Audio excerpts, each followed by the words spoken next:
Hi, guys. I wanted to do a show on basically what is this channel all about? And I wanted to clarify that. This channel is really for black men. And why I created this channel was because I saw where there are several young black men who are growing up in fatherless homes. And, when they got to adulthood, a lot of them are not adjusted.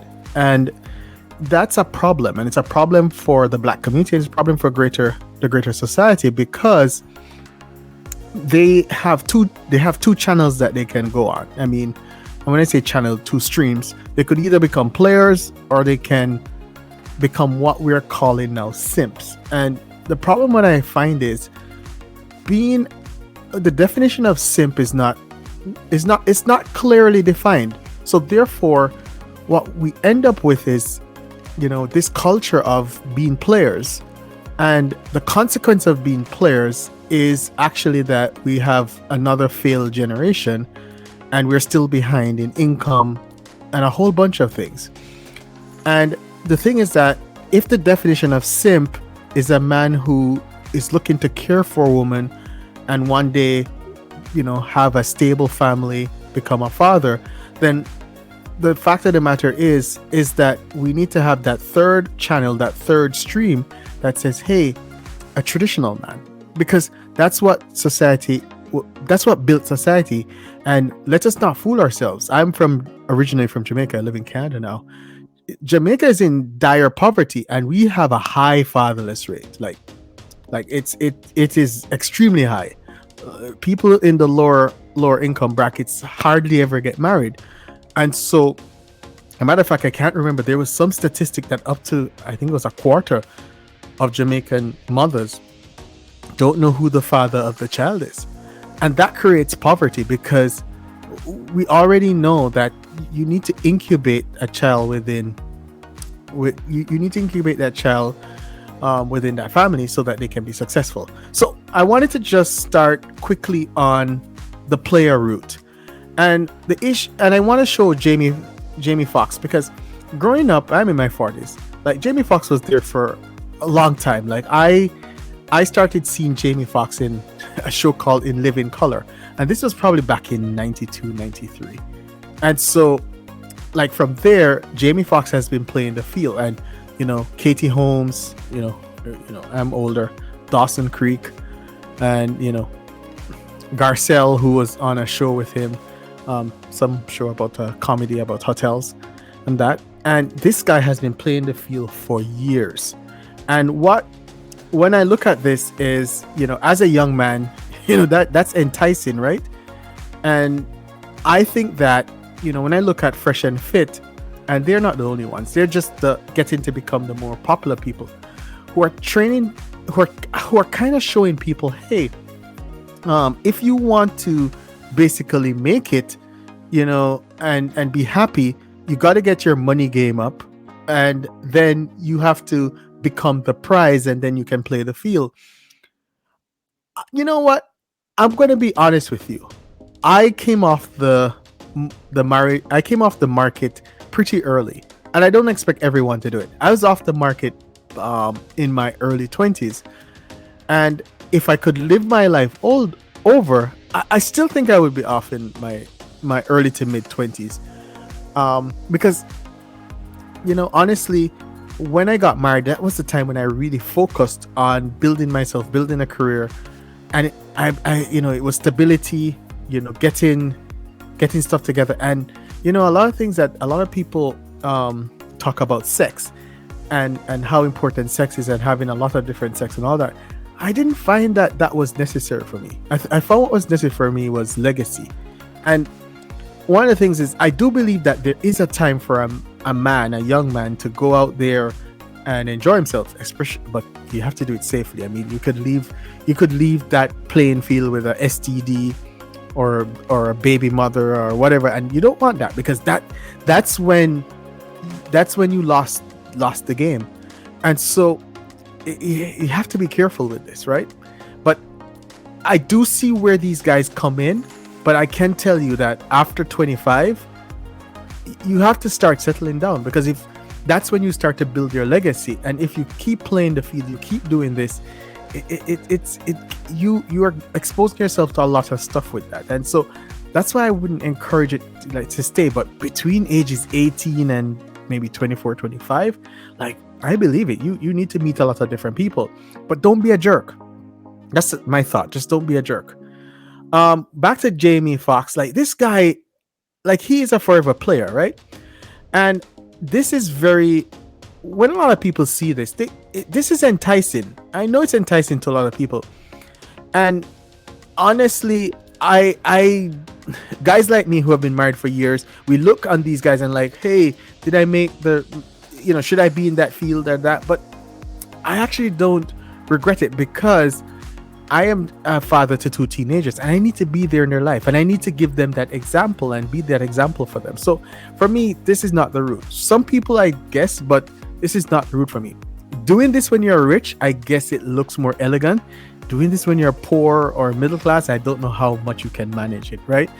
Because you're going to end up with child support. You're going to end up with a lot of different issues. So anyhow, this is him. And, Drake, ever popular now, Canadian just like myself. Yeah, this is the dream life for a lot of guys, and these are beautiful women, and I do understand the appeal. I mean, as I said, between 18 and 25, like, I don't fault anyone, right? I mean, J-Lo, back in my day, J-Lo was like, years ago, watching her back, she was also in Living Color, and see her, she was a fly girl, she was dancing, and oh my god, she has always been beautiful. So yeah, the guy, he's enjoying himself. And these guys, funny enough, they just saw something that before Kanye was with Julia Fox, that apparently it's rumored that Drake was dating Julia Fox. But so this guy gets around, right? But the key to me is this has to be time boxed, right? You have to box this in, because there is a time that you need to just get out of this, right? When I look at the manosphere, this is what I see. I see a bunch of people that are in 3 camps. They're angry and bitter folks, and trust me, guys, be careful of them. These are the guys who love to throw around the word bitch. Like, when you hear them talking about a woman and call her a bitch and all of this stuff, you're listening to an angry and bitter person. These people kind of show themselves. They hate women. And, I cannot see how you can have a functioning relationship with a woman and that's how you think of her. I'd be very careful of these folks, because these folks are no better to me than the divestors on the women's side. They're no better, because what they're doing is they have a hatred for women. It could be that growing up the mothers didn't treat them great, or they have had bad experiences with women. Some of them may have been got divorced and lost out of money. But I don't think this is the best way to go about life, being angry and bitter. I would estimate that there are about 4 billion women in the world, and these guys may have been hurt by 2 or 3. You don't go now and say, basically all other women are horrible and all of that. And like, for me personally, I stay away from them. Then the players, and fresh and fit, Steph Cole and Coach Greg and all, like, these guys are in that, pickup artists, guys that you get your money game up, and then after getting your money game up, then you kind of play the field and you're the prize. I don't know. As I said, this has to be boxed in, this has to be in a time span, right? And I think 18 to 25, yeah, great. As I said, play it safe. Humblers. Now, these are the men that keep telling women you're going to hit the wall, you're average at best, and all that stuff. And my issue with these men is, and here's it. It's not that they're saying something that is untrue, but what my concern with these guys is that they're not letting men know that you need to get your game up. And if you don't get your game up, then you're limiting yourself also. Why focus on the women? Because I just think that the focus on women like women have their own coaches and their own people that are talking to them. I don't see the need to tell a woman that, like, if I was dating and I saw a women that I'm not attracted to, I just won't, like, I mean, I'd be courteous to them, but I have no interest in them. So I don't need to tell them that, and they will know it in their lives. Like, if women know when men are interested in them, because if they know the quality of men that are approaching them. And if no one is approaching them, they know this. I don't need to tell them. But I think for men, we need to know that we need to get our money game up. We need to build careers. We need to get the certifications. And that's important, right? So that's where I am. And as I said, for all men, career, important, fitness, and character. And the thing with career is, like, that is the foundation.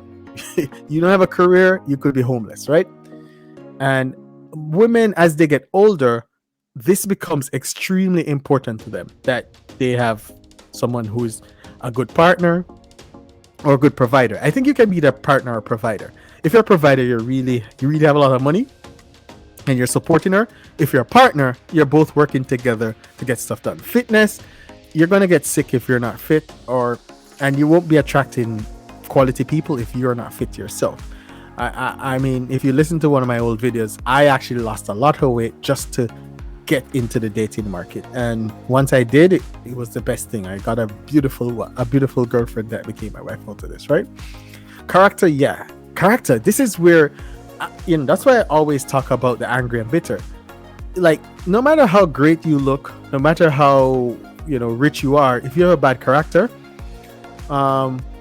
you're going to get a woman that's going to either cheat on you, leave you, do you bad, do you dirty, all of that. I think you just need a good character, and that's being loyal. That's that's doing what you need to do. Taking care of her, because a lot of women just want to be cared for. And if they get a guy with his career game going, he's fit, relatively fit, and he has a great character, like, you can, like, I see fives get a man who's a 5 getting an 8 or a 9 or even a 10 that's been hurt by a Chad or a high placed Tyrone. Yeah, that's it. And so that's why these three, if you get these three together, then I think this is where it goes, right? And you know what I wanted to talk about? The code of chivalry. Because a lot of people forget that a lot of this great stuff that we're all experiencing was from these old European countries that were tribes, and then formed kingdoms, and after a while the kings and the people needed knights, and they had a code of chivalry, and this was how you had a higher class of people, and those higher class of people helped to defend those little nations, and they also brought order. And if you notice, I'll go down them, nobility, death before dishonor, enterprise in obedience to rule. And, that, like, number 3 is so good, because this is like the rule was law, right? So, they follow the law, they respect all worthy people. And, that could mean a lot of different things. But I think, it's respecting all good people, right? Honorable people. And they honor all those above your station. This is a problem that we have, that a lot of us don't understand, that we need to respect the leaders, because this thing of tearing down people above you is actually why a lot of countries, poor countries, will never get rich. Because here's the problem: for anything to work, it has to be hierarchical. And if it's not hierarchical and everyone is on the same level, you can't get order. And that's why I worked for a boss years ago, and he told me, hey, my parents used to work in service of some British lord, and his parents were a servant. And I said, you're proud that your parent was his grandfather. You're proud that your grandfather was a servant? And he said, yeah, they took honor in that, because his grandfather worked for a lord of some manor. He felt great that, listen, I work for a lord and a manor. And I think within our race, and that we need to understand that we don't have to have that false pride, and that no one is above us. There's some people who who they'll be your boss. They will be more respectable than you. Just show them respect. I think that's just the way it go. And command obedience through respect. This is so like these are old codes, right? Look at that. Scorn those who are ignoble, angry and bitter. People who are ignoble, who lack nobility. Protect the innocent. Those are children. Those are people who are doing like punish the guilty. Well, punish the guilty, that's not our role. I mean, this was back in the day, but this is what the law enforcement and the justice system does. That's not for us. Courtesy to all ladies. Now, I'll take it there. Courtesy to all ladies. Now, my thought is this could be courtesy to all women or courtesy to all women that handle themselves with respect. I'm not sure. But what I will say is, for me, in my life, I try to be a protector of ladies if they're anywhere. And call me a simp, I don't care. I'm the proudest simp you'll ever find. Because what I think is, if a society does not protect women, then that society will fall. Because women are the ones that provide the children and provide a whole bunch of things for the society, right? And so we need to understand that this is greatly important, right? The Knights, right? This is probably some darn video game anyhow. But I wanted to chat a little bit about this whole thing with Flagrant, with this Flagrant 2 podcast with them and Fret and Fit. One of the things was Akash here had a discussion with both Fresh and Fit, and he said something which I thought was very important, extremely important. I think that he came with a thought process which challenged Fresh and Fit, and this is where you had that player thought that's coming from the manosphere being challenged by a traditional man who is looking to see traditional stuff, right? And so let's take a look at this, right? If you were to prefer a girl, would you date her? Question for you. I don't look at, race doesn't come into play. Like, I just look at the traits. Like, you guys, that's why I don't understand how you don't see an issue with what you said. Because you both you said you don't do dog. We also can't necessarily ask. I think ninja stuff. Now, I don't care about this colorism argument because, like, I know that's the first thing that came up, but for me, what people prefer is what they prefer. And my thing is just don't denigrate what you don't prefer. Like, prefer what you prefer, but don't denigrate. And for me, I can tell you when I was dating earlier, I was very particular. I wanted a slim, beautiful girl. And that was it, a slim, beautiful girl. And when I met my wife, my girlfriend back then, she was a nice, beautiful woman, young woman, and man, she got my eye. Now, do I have to denigrate what I didn't want? No, I don't need to. But I don't think you need. I found with this that they were trying to force these guys to like something which they probably don't like, and I'm not going to force anyone to like what they don't like. I'm always going to be on the side. I'm always going to be on the side of jokes, and that's just who I am. I'm a comedian. I support. We also can't necessarily ask him to have the same empathy as us as comedians. Of course, but I don't. But that's cap. Bullshit. Y'all both said that you date black women as long as they fit the things that you want. It's not a normal preference. But no. But okay. You're taking. I don't know why these guys put on themselves that they needed to tell them what they need to date. Like, that's not my point. Fuck all these people. I'm gonna stand on this shit to the end of time. But if it's not really what you feel, everything. It is the mentality that I have an issue with, and Alex is upset with the specific words, true, but underneath it, he's upset with the mentality. And the words bothered him, but I think the mentality would still be troublesome to him, where it's like, what is, I need a girl that's submissive. Like, that's, if y'all are really trying to help men. That shit is nice, bro, because well, this is something I want to talk about, submissive. Being a woman that's being submissive, you have to be careful with this, guys. How you're gonna, like, if you're like, I'm in North America, right? And if you're earning, say, $150,000, that's still, like, in certain cities, that still puts you smack dab in maybe the middle class, right? And maybe you're earning 250,000. Now that puts you in the, I think, closer to the upper middle class. And I could see you at earning 250, which I think an executive would earn.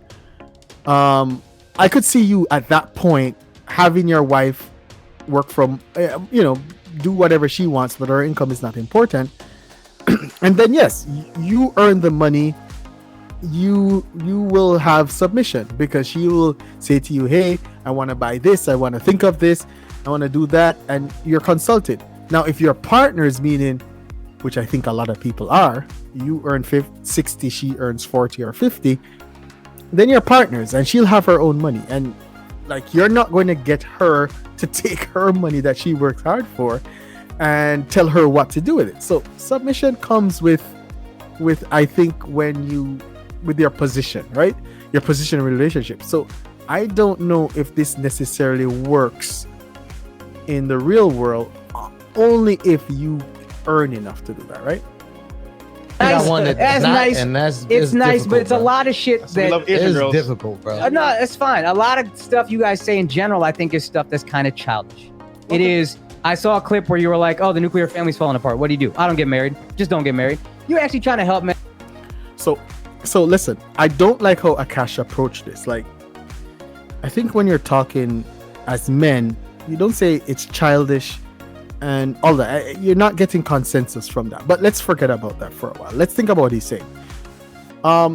In the black community, we have a horrible problem with marriage. Like literally right now, we are seeing a significant issue with the fact that a lot of folks are not getting married. There is, I think, about 52% of black men do not get married by the age of 55. And I think with black women, it's about 48%. Now, when you think about that in itself is okay if they're all both bachelors. But then when you look at the fact that over 70% of the children who are born to single, unmarried mothers, that's where the big problem happens.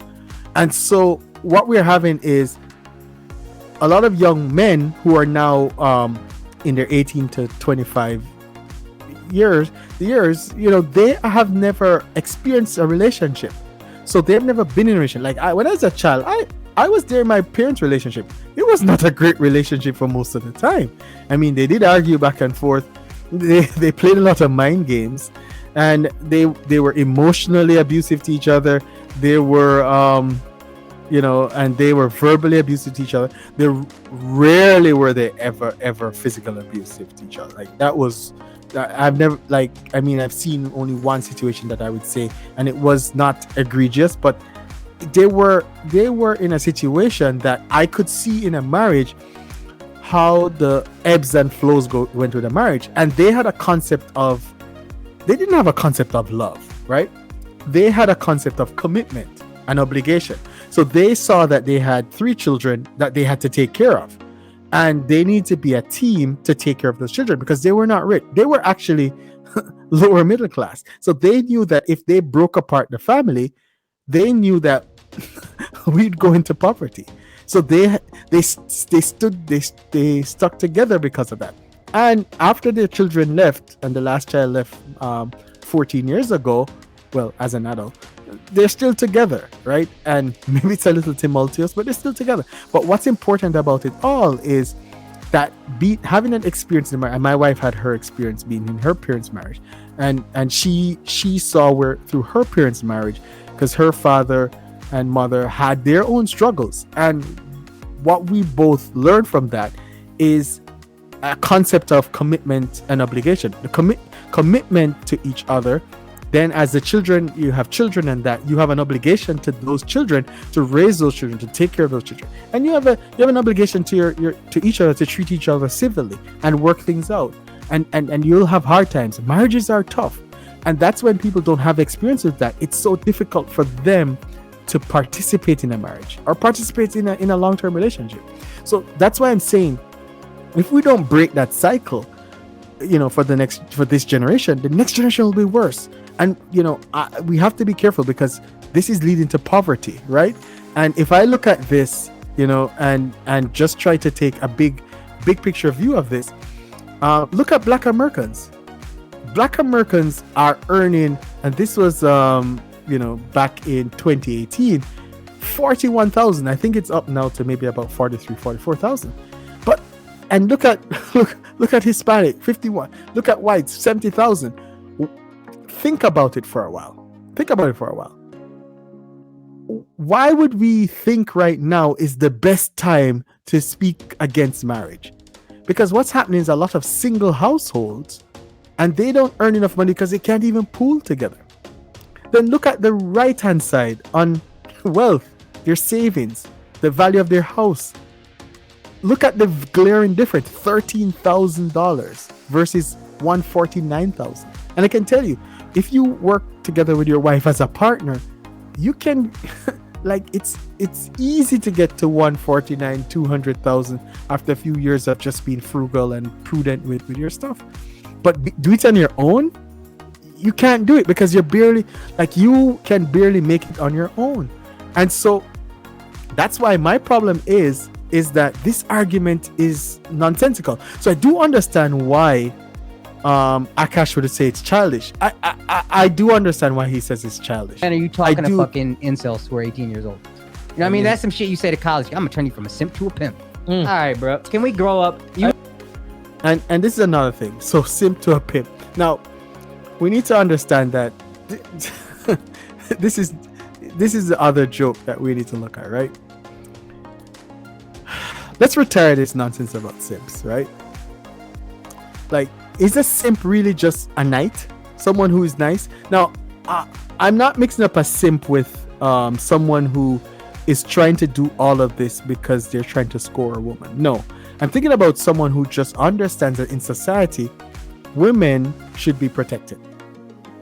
Not because you're having sex with them, not just protected. Because all the women can do is just say nasty words to you. And that's it. If you're going to actually be with that woman, you accept her in your life, then as I said, you're either partner or you're provider. One of them, right? And you have to figure that out based on what but this simp to pimp thing and pimp, like we have to be careful with this. As we can say, we are dealing with a lot of poverty. We don't need any more pimp nonsense, man. We don't need any more guys tricking women, because once you keep treating women poorly, that woman becomes more bitter, and then the next guy, she won't trust him, and so we will create an atmosphere of no trust. So we have to always be careful of that, right? Yeah, I don't agree with that, right? You guys are self-help. Hey, we're trying to help men. So either we're funny or help men, and be real and be honest with yourself, and don't have an ego like, no, I have a preference. Be honest, have an honest conversation. And I don't think the manosphere or manaverse or whatever, I don't think it's a bad thing. I think there are people who are doing it really well. And something I want to say about this, right? Fresh and Fit are running a business, and that business depends on young men who want to watch your show.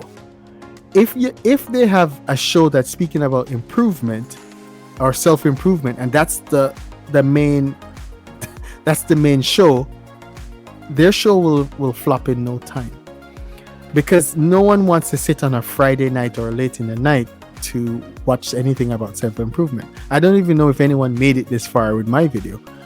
But what's important is that the young men want to see beautiful women, and they want to see the drama and all of that stuff. I understand that. But what's key is people have to compartmentalize this, right? That this is entertainment, but this can't be where I'm going. And I know people are smart, so I trust that people know, like they know this, right? The roommates, Hafiz, that's who put me on to you guys. Great. Well, let's just be mature about what we feel, and part of that maturity is, it was a bad joke. I don't actually feel exactly that way. I mean, if you guys feel that way, that's fine. But Respectfully. we make our content, you know what I'm saying? People enjoy it. We make jokes on it. We provide entertainment. We provide education. We do everything, because if you just only provide, self-help stuff without any type of entertainment value, people aren't agree with gonna, that. I think jokes are. And that's exactly what I agree with. People don't want this. People are looking to be entertained, right? And if someone sits up there every evening and say to them, go get a skill, go get a trade, it's the right thing to do. But who the hell is going to listen to that, right? All the time. Now, let's get back to a bit of what I was saying now about, where I think we need to go with this, right? One of the things is I was saying that, look at the black marriage rate. Look at it. This is horrible. You're looking at 52% of black men have never been married. And what this says to me is that, are these guys fathers? Are these guys thinking about their legacy? Like, what's going on? I mean, by age 50, come on. And this is Akash and his wife, beautiful woman and everything. And I understand where he's coming from. I do actually work with a lot of people who are from, Southeast Asian extract. And honestly, lovely. These guys, they very family oriented generally, and they happen to be the highest earning people in the US, and I would not be surprised if they're not the highest earning people per capita household in Canada also, because a lot of them are into IT, tech, finance, all of that stuff. They believe in education. They tend to marry within their culture. At least this first generation and probably second generation tend to marry a lot within their culture, and they have a culture of achievement and that. So that's what I'm saying. I do understand where they're coming from, right? And what I wanted to talk about is, even with Lions, they figure out that as a team, as a pride, they're stronger. And that's why I worry about the lone wolves out there who are not getting married, because you're weaker, and that's why you earn less. That's why you can't save any money. That's why you don't have any wealth. And like same thing with a pack of wolves. Pack of wolves figured out that if they were running around by themselves, they can't tackle the moose, they can't deal with bears, they can't deal with all the stuff. It just makes sense. And that's what I'm saying with the marriage. It's the legacy, stability, and the team, because the team can always beat the individual, and that's the secret. That's why two people who are married, who are earning $40,000 a year, can enjoy a more fantastic life than two people who are separate earning individually $40,000 a year. Because the two people who are married earning $40,000 and pool together, they can afford a lot more, and they will work together and partner to achieve a lot, and they can get to that $150,000 of savings in no time. Living on $40,000 on your own, like, come on, you're broke. And what I wanted to talk about was, we tend not to celebrate the fact that there are a lot of married guys out there. And as we said, these guys care about building legacy, stability, and forming a team. The team is the family unit. And LeBron, family man. I don't care about any stories of these guys cheating. Like, that's not my issue. These men have their wives. Like, as I said, character is important. I don't believe you should cheat, because that will, like, if you cheat, I mean, you open the door for your partner to cheat on you, right? So be careful with that. But they stay together, they raise their children. I respect that. Michael Jordan, Scottie Pippen, I don't care what's happening around. They got married. This is Michael Jordan's second wife. I understand that. But he married two women, and he stuck around and did what he needed to do, right? I don't care what Larissa Pippen is doing, all that stuff. Scottie stuck around, he had children, build a legacy, right? Oh, Deion Sanders, like, prime time. Now, Deion Sanders, like, go watch him at the Falcons, Dallas Cowboys, play for San Francisco 49ers. Fantastic. Look at him, man. This guy has his wife, married to her for years, family man. Like, I'm dating myself now. Michael Irvin, one of the greatest wide receivers for the Dallas Cowboys, man. 3 championships. Yeah. Look at him. Married for years with his wife. Emmitt Smith, same teammate. One of the best running backs ever. And married for years. And so this is key, right? And then, of course, we know Beyonce and Jay-Z. Married, legacy, and that. And I wanted to say something now about what it is that I want to promote. I promote, marriages and long-term relationships for Black men. As I said, it's a Black men's channel. And because of the fact that it's a Black men's channel, I am not here to say who Black men should marry. So I literally will tell Black men anything that I don't care who you marry. If it's a Black woman, an Indian woman, a Chinese woman, an Asian, like, I don't care who you marry. The important part is your legacy, the team that you'll build with them, and the stability, right? I don't care. So I love the fact that when Black men get married and take care of their families. So, and I have a very controversial way of thinking of the women that Black men marry. I think any woman that a Black man marries or has a child with, she's part of the Black community. And so for me, I accept every one of these people as part of the community. Because they have children. They have children who are recognized as either being mixed or being Black. And so I celebrate all these women. I don't care what race they are. And that this channel is to promote Black men doing the right thing, getting married and taking care of their responsibilities and building themselves. Because the most important thing for me is to see black people build up their wealth, build up their incomes. Because we cannot continue to be at the bottom of every chart. Every chart you look at, LSAT, lowest scores. MCAT, which is medicine, lowest scores. Wealth, lowest scores. Income, lowest scores. Marriage, lowest scores. The only thing we get very high in is rate of going to prison or highest unmarried rate of unmarried mothers. We can't have that. And I'm just here to say, for us to improve this, we have to go back to the drawing board. And that is simply getting back to understand that we are better in the marriage situation. And this, I go back to this and I will close it with this. If you want to build your legacy, you want to have stability, and you want to build a team, you got to get married. And this player stuff, as I said, you got to cage it in between 18 and 25. After that, you need a partner. And so I will close it with that, because I wanted to make sure that everyone understood what this channel was for. This channel is for Black men.